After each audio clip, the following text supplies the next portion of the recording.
What's up, YouTube? So I was just diagnosing overheating problem on a 2020 Dodge Durango 3.6 all-wheel drive, and it was just weird. I didn't expect it at 38,000 miles to have a coolant leak over top the transmission, which turns out to be a spring clamp that was clocked in the wrong position, rubbing against an aluminum coolant tube assembly that runs over top the transmission.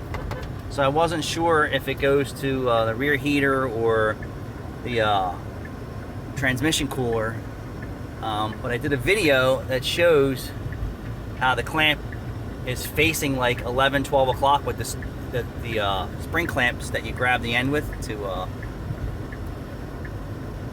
take the clamp off, and then it's spring, so then when you tighten it, it loosens it and then springs back for its constant torque on this line.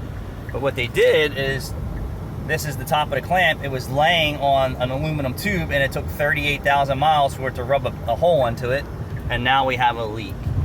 So I called the Dodge dealer, parts guy that my friend Bud, I've known since I've been like 5 or 6 years old, and he works at Cherry Hill Dodge. And I was like, yo dude, you hear anything about this? A recall, anything? I said, it's clearly the manufacturer installed this shit wrong, and this is what it is.